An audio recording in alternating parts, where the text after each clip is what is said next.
Saya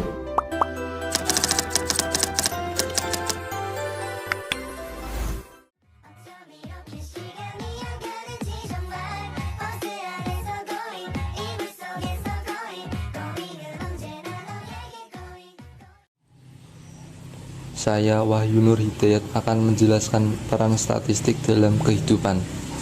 Statistik memiliki peran yang sangat penting dalam kehidupan kita.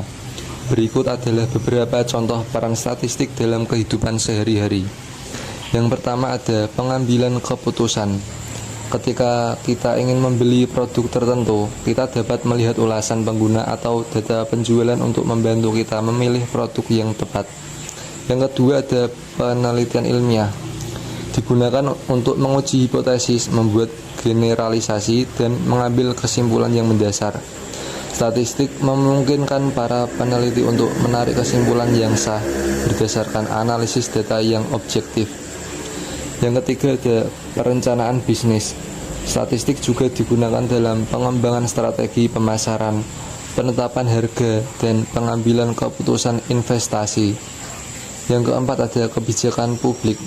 Misalnya, data statistik digunakan untuk mengukur tingkat pengangguran, tingkat kemiskinan, tingkat kejahatan, dan kesehatan masyarakat. Informasi ini membantu pemerintah dalam merancang kebijakan yang efektif. Yang kelima ada media dan jurnalisme. Misalnya, dalam pemilu, statistik digunakan untuk menganalisis hasil survei dan pemungutan suara, serta memprediksi hasil pemilihan. Yang terakhir ada kesehatan dan kedokteran. Statistik juga digunakan dalam uji klinis untuk menentukan apakah suatu pengobatan atau intervensi medis efektif atau tidak.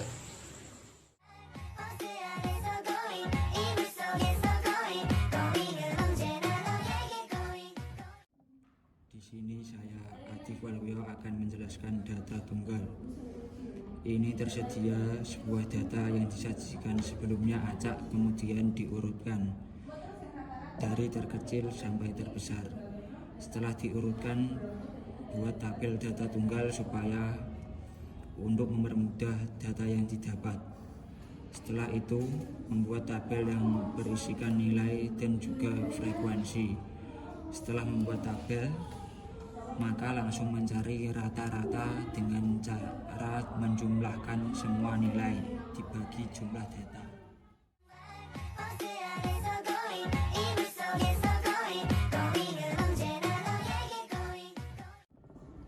Selanjutnya, saya Nurilari Maulida akan menjelaskan median dan modus dari data tunggal. Median memiliki arti yaitu nilai tengah. Kita bisa melihat data yang didapat bernilai ganjil, yaitu 29.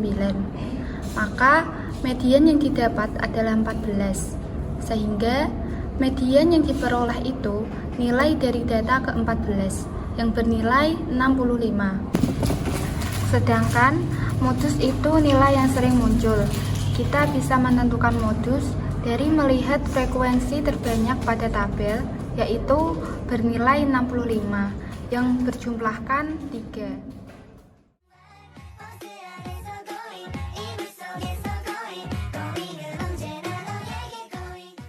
Di sini saya Sanadia akan menjelaskan mengenai rata-rata dari data bergolong, di mana sebelumnya kita harus membuat tabel data bergolong terlebih dahulu, yaitu berisikan kelas, nilai, frekuensi, anggota, yaitu bisa dibilang data keberapa, nilai tengah, dan juga fx.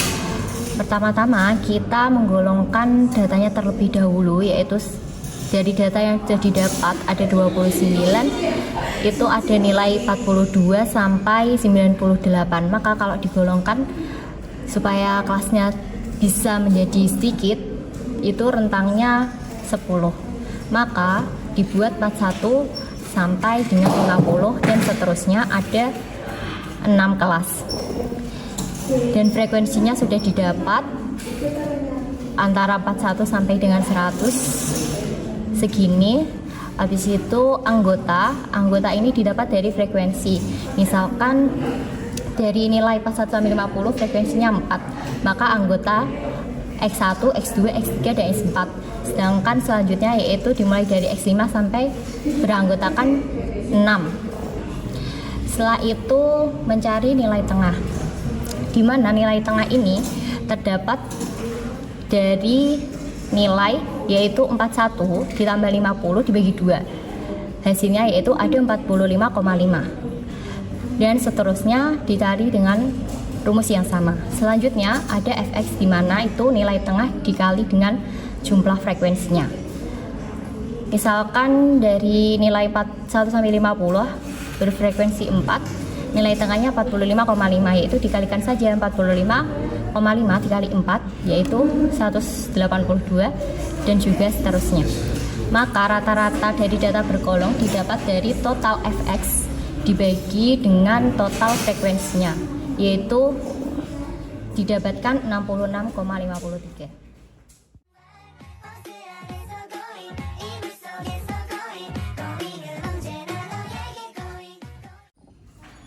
Saya Nonik Nanda Adila akan menjelaskan mengenai median dari data bergolong.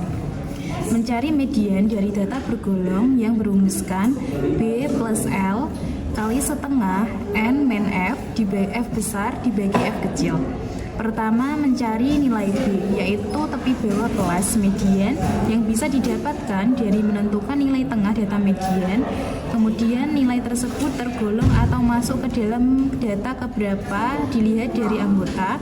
Data tersebut tergolong dalam kelas keberapa, ambil tepi kelas dari kelas tersebut atau nilai terakhir sebelum nilai kelas tersebut yang berjumlah 60,5. Lalu mencari L atau luas kelas yang didapatkan dari rentang nilai. Misalkan nilai dari 41 sampai 50 berarti rentang nilainya yaitu 10. Kemudian mencari N besar yang didapatkan dari jumlah frekuensi. Selanjutnya mencari F besar yang didapatkan dari frekuensi sebelum kelas median, yaitu ada nilai 4 dan 6 lalu dijumlahkan dengan hasil 10. Kemudian mencari nilai F kecil itu 9, didapatkan dari kelas frekuensi kelas median yang sebelumnya sudah dicari. Lalu kita masukkan ke dalam rumus, maka mendapatkan hasil median 65,5.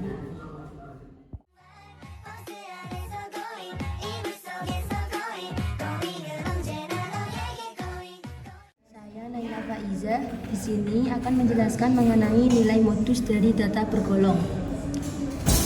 Dengan rumus B ditambah L dalam kurung D1 per D1 plus D2 tutup kurung. Nilai B dan L tadi sudah dijelaskan di median. Selanjutnya tinggal kita mencari D1 dan D2.